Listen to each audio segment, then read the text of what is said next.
Ele poderia pregar, ele poderia evangelizar, ele poderia fazer a obra, ele poderia fazer missões sem precisar de recursos, mão de obra e ajuda de ninguém. Mas mesmo ele podendo fazer tudo sozinho, ele resolveu escolher pessoas para fazer a obra com ele. Isso nos deixa claro que ninguém faz a obra de Deus sozinho. Não importa as suas aptidões, não importa os recursos teológicos que você tenha, não importa tão gabaritado você seja e instruído na palavra, não importa os seus talentos, mas a obra de Deus não se faz sozinho. A obra de Deus se faz em conjunto. Unidade. E tinha tantos lugares para Jesus procurar gente para fazer a obra, irmãos. Tinha tantos lugares para Jesus garimpar pessoas, escolher pessoas para fazer a obra com ele. Ele resolveu procurar pessoas nos lugares mais improváveis. Por quê? Porque as pessoas que ele chamou também eram pessoas improváveis.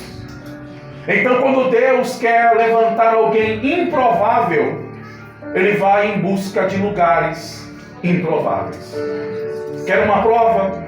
Jesus poderia ter ido a Alexandria, que era o berço da cultura nos seus dias.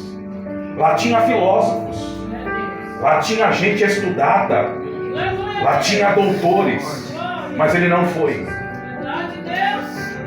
Ele poderia ter ido na Grécia, que era o berço da cultura nos seus dias. Lá tinha mentes pensantes, lá tinha pessoas cultas, lá tinha pessoas preparadas, mas ele não foi. Ele poderia ter ido a Jerusalém, que era bem próximo, porque era o berço da religião. Lá tinha doutores da lei, lá tinha mestres da teologia, lá tinha saduceus, fariseus, lá tinha a nata sacerdotal, mas ele também não foi. Sabe aonde Jesus entrou para procurar pessoas improváveis? Numa simples aldeia de pescador.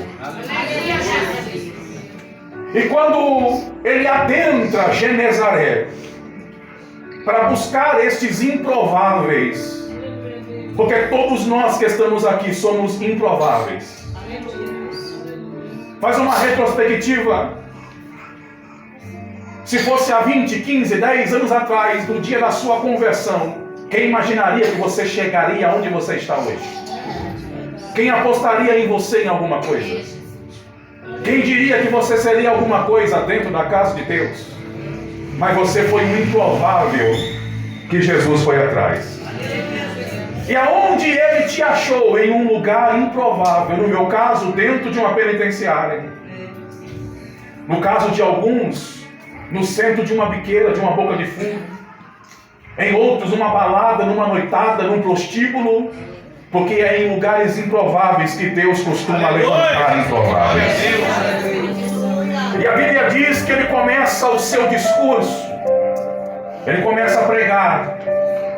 Ele começa a fazer a obra e de repente, aonde ele está, uma grande multidão começa a se ajuntar, a se aglomerar.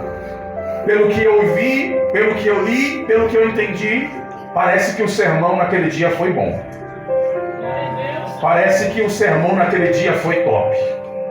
Porque do nada as pessoas começam a se juntar e ouvir o que ele está pregando.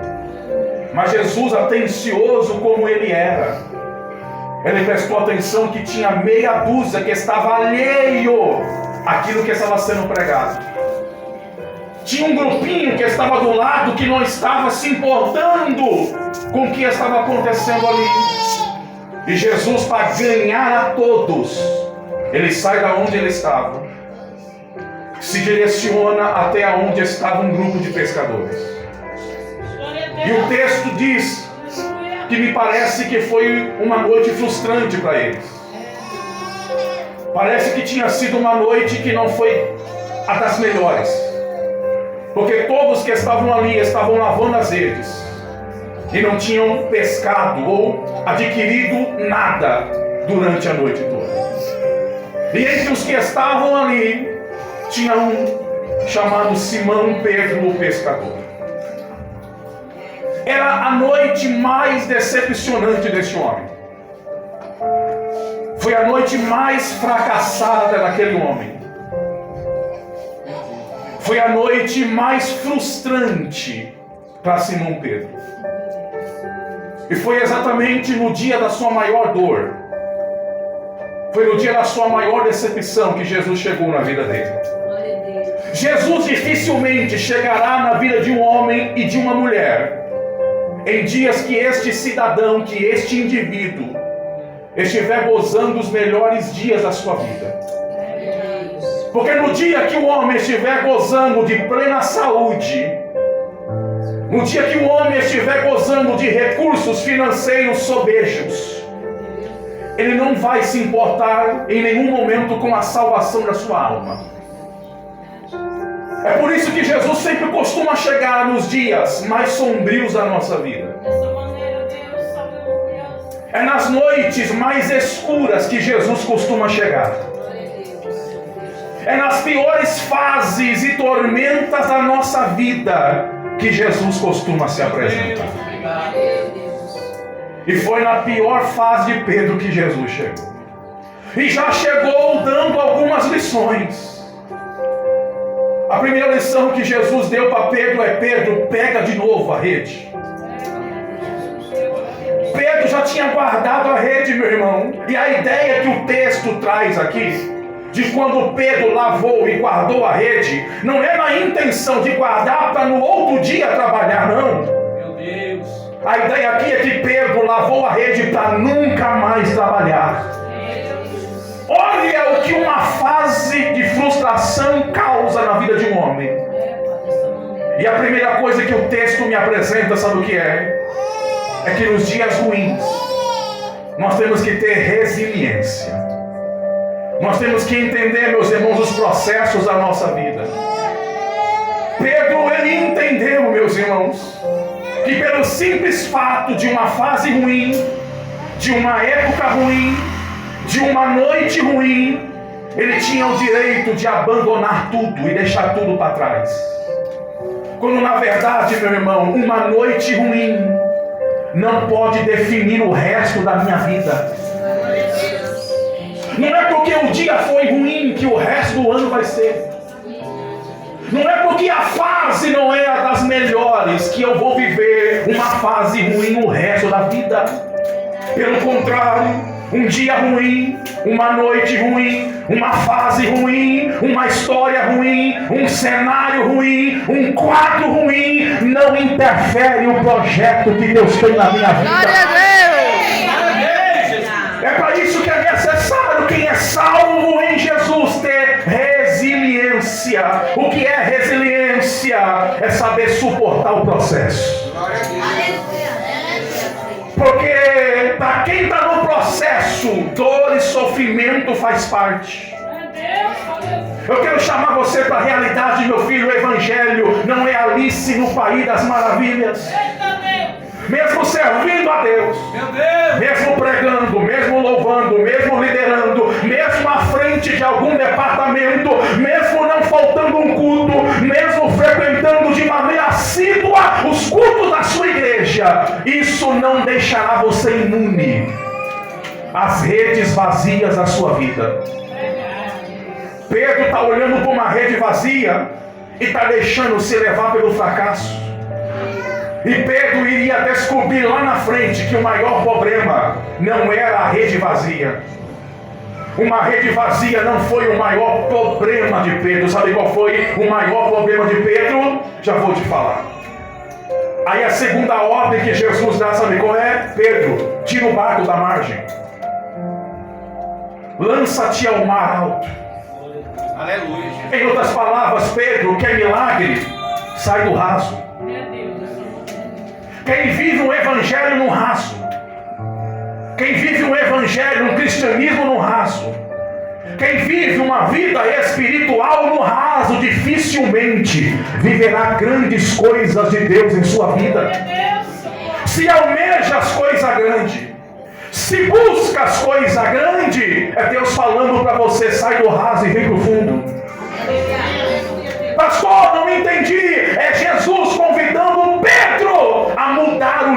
nível de relacionamento. Por quê? Porque na margem Jesus pregou, mas pregou para a multidão. Jesus pregou duas mensagens, uma para a multidão e uma para Pedro em particular.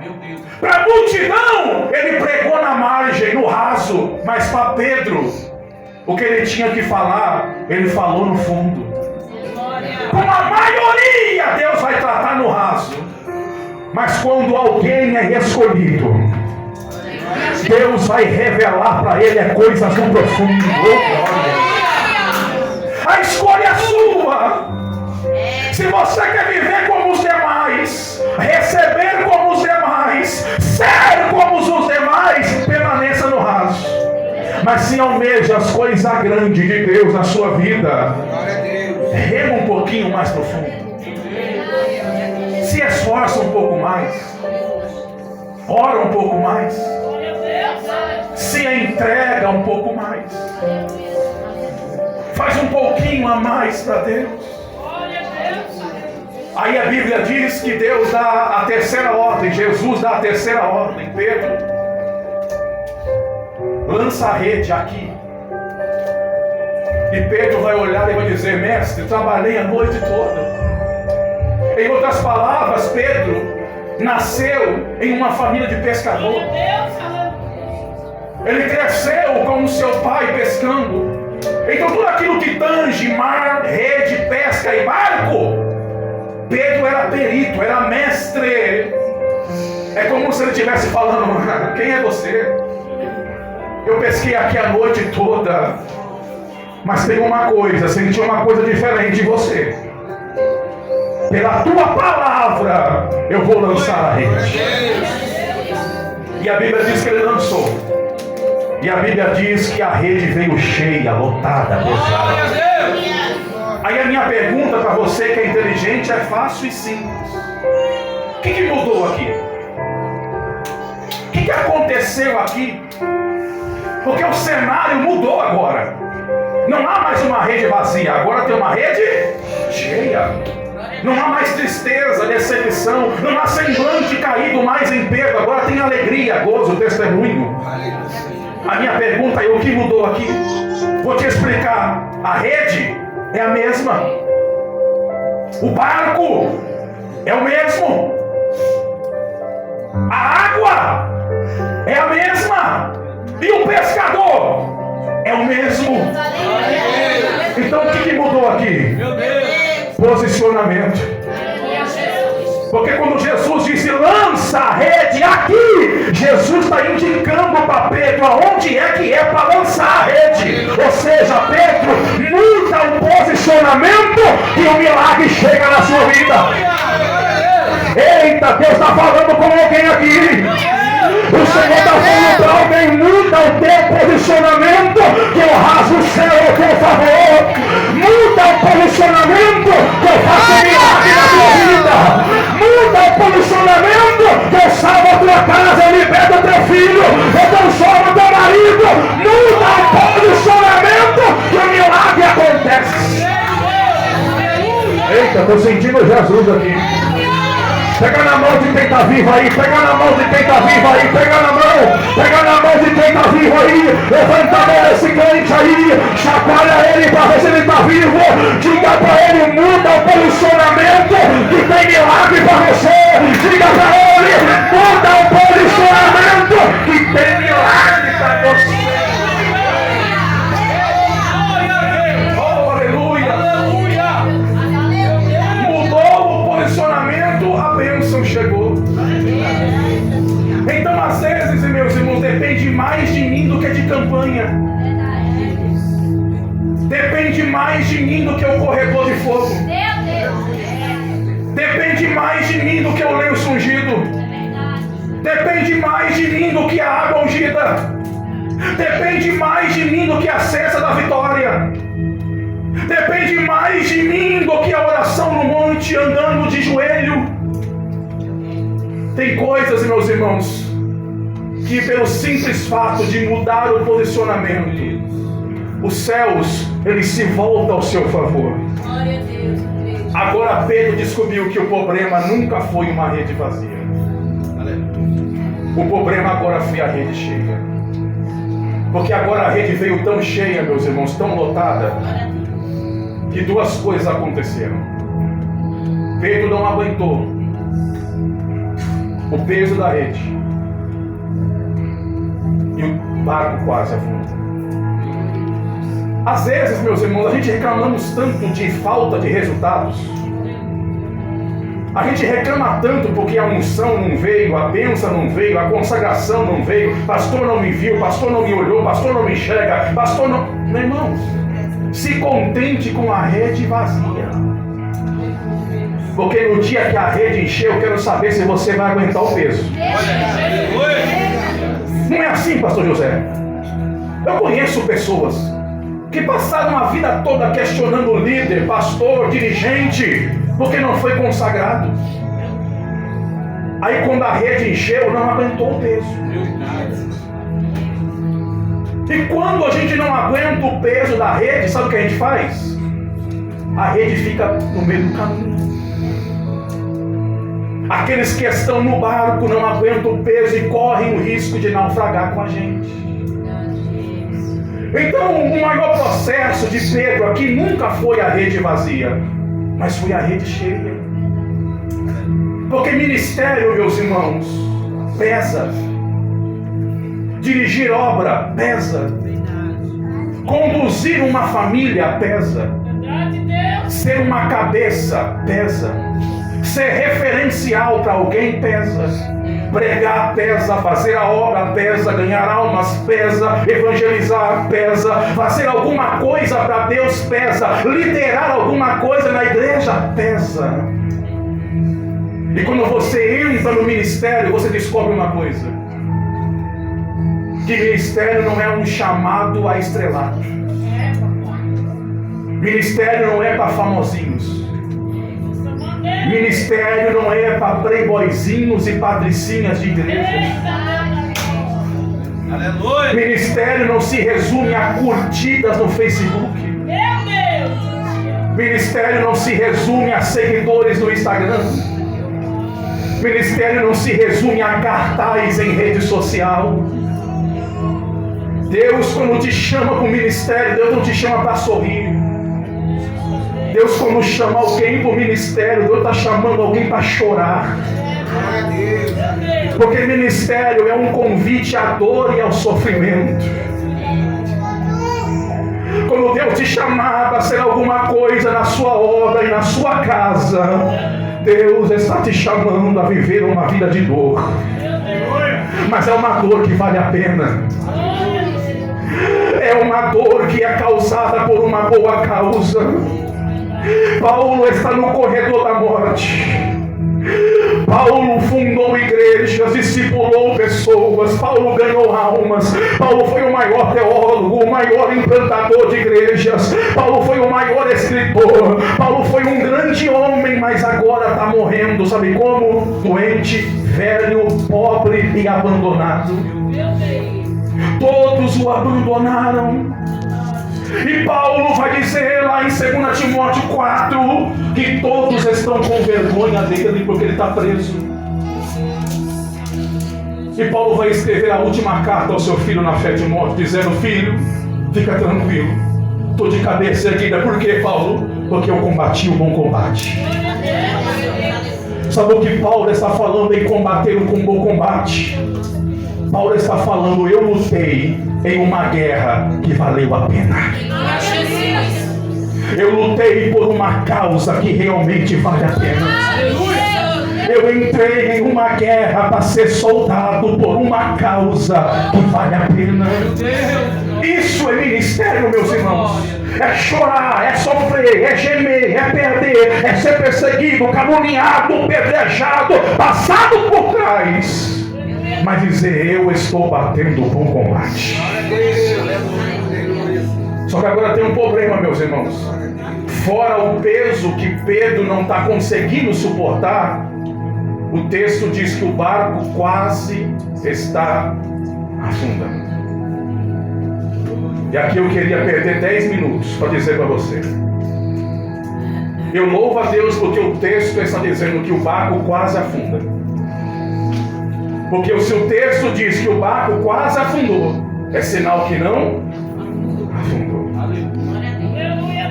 Sabe o que o texto está falando? Tinha tudo para afundar, mas não afundou.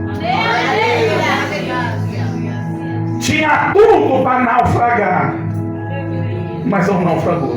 Meu Deus! Querido Ricardo, sabe quando eu olho para esse barco? Sabe quem eu vejo nesse barco?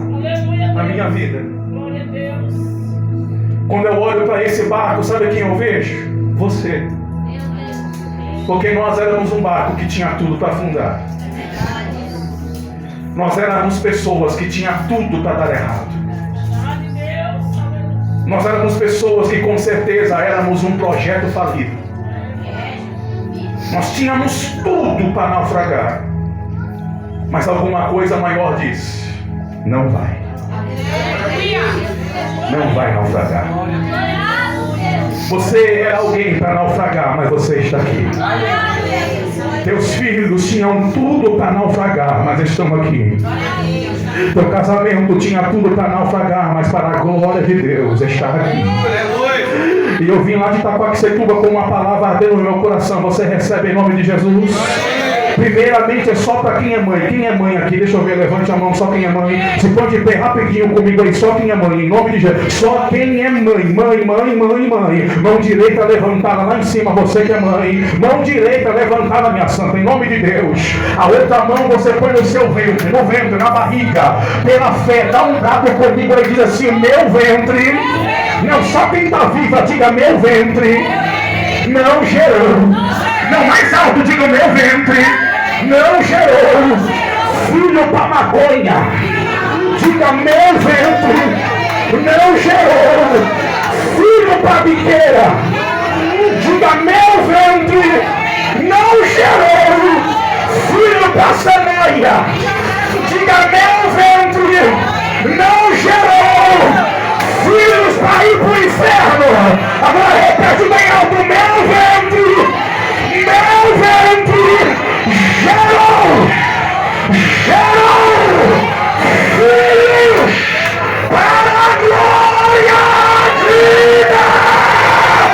Eu vou dar 1 minuto para você adorar. Glória a Deus! Eu vou dar 1 minuto para você adorar. Teu filho vai ser pastor. Teu filho vai ser pregador. A tua filha vai ser mulher de pastor. A tua casa será uma bênção.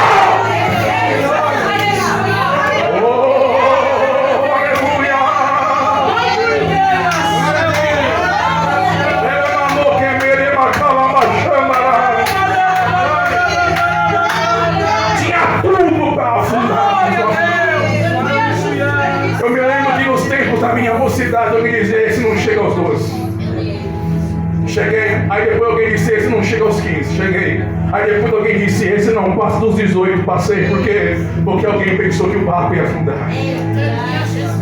Mas se esqueceu que tem alguns motivos porque o barco não afundou.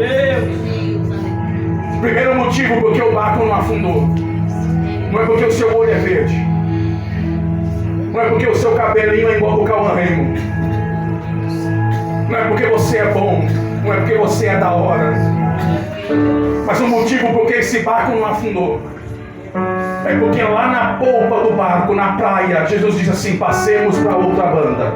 Glória a Deus. Não, você não entendeu. Jesus disse na margem: Pedro, passemos para o outro lado. Em outras palavras, Jesus não disse assim: Pedro, entra no barco e se tudo der certo nós chega lá. Foi isso? Não. Jesus não disse assim: Pedro, entra no barco e vai rezando, vai torcendo para a gente poder chegar lá. Foi isso que ele falou? Ele disse assim: passemos para o outro lado. Em outras palavras, ele olhou para Pedro e disse: Pedro, aconteça o que acontecer, haja o que houver, venha o que vier, nós chegaremos do outro lado. Ei, um barquinho que está debaixo de uma palavra, um barquinho que está debaixo de uma promessa, não afunda no meio da viagem. Você é um barquinho que está debaixo de uma promessa. Você é um barquinho que navega debaixo de uma palavra da parte de Deus. Glória a Deus. E por essa palavra esse barco não vai afundar. Por essa palavra este barco não vai naufragar. Pastor, me dá outro motivo para crer que o barco não vai afundar. Tá ok. O texto diz que Jesus sentou aonde no barco? Quem lembra? Quem é bom de Bíblia aqui? Na polpa. Jesus sentou na polpa do barco. O barco tem pelo menos dois importantes compartimentos, perímetros: polpa e proa. A proa é a parte da frente, a polpa é a parte de trás. Apenas um tripulante dentro daquele barco podia sentar na polpa. Sabe quem era? O timoneiro. Sabe quem é o timoneiro? É o capitão. É o líder da viagem. É o responsável em levar o barco até o fim da viagem em segurança. Oh, glória! Sabe por que o teu barquinho não vai naufragar? Porque Jesus está na polpa. Porque no dia que você entregou a sua vida para Jesus, a partir daquele dia, a sua vida deixou de ser um caminhão descendo a ladeira sem freio. No dia que você entregou a sua vida para Jesus, Jesus sentou na polpa da tua história. No dia que você entregou a tua vida para Jesus, Jesus sentou na polpa da tua história, da tua vida. É Ele que está no controle, meu querido. É Ele que está na direção da tua vida, da tua história, do teu sonho, dos teus projetos. E aquele que está na polpa, você acha que Ele deixará seu barco perecer? Esse barco não vai perecer. Por mais que o vento sopre forte, por mais que as ondas estejam impetuosas e furiosas, mas Deus está no controle da sua vida. Eu me lembro do testemunho de um pastor que estava fazendo uma viagem missionária dentro de um avião. Avião cheio, primeira classe, todo mundo acomodado, todo mundo com seu jornal, com seu smartphone, com seu notebook. O avião decolou e começou a seguir viagem. De repente ele notou uma criancinha lá na ponta, pequena, 4, 5 anos no máximo, sozinha, fazendo uma viagem sozinha. A criança chamou a aeromoça e pediu para a aeromoça papéis e lápis para ela poder desenhar, escrever, brincar. A aeromoça foi, pegou papel, pegou lápis, pegou caneta, entregou para a criança, e a criança desenhando, rabiscando, fazendo algumas coisas. 20 minutos, de repente, o avião entra em estado de turbulência. Começa a tremer, começa a chacoalhar tudo. As pessoas gritando, desesperada. O copiloto anunciou que talvez a viagem iria ser constrangedora. Mandou todo mundo apertar o cinto, máscara de ar caiu, todo mundo gritando, desesperado. Quem estava desviado reconciliou na hora. E a aeromoça e o pastor, os dois, os únicos que perceberam. A criança continuava calma, continuava tranquila, desenhando, rabiscando, enquanto a maioria, desesperado, puxando o cabelo, gritando. 5 minutos, o avião foi estabilizando de novo, foi voltando ao normal. As máscaras de gás subiu. O piloto deu um suspiro de alívio. Ninguém naquele dia ia morrer. O avião chegaria ao seu destino final em segurança. E o pastor olhando para aquela criança sem entender nada. A aeromoça até que enfim tomou coragem, chegou até a criança e perguntou: menino, quem você é?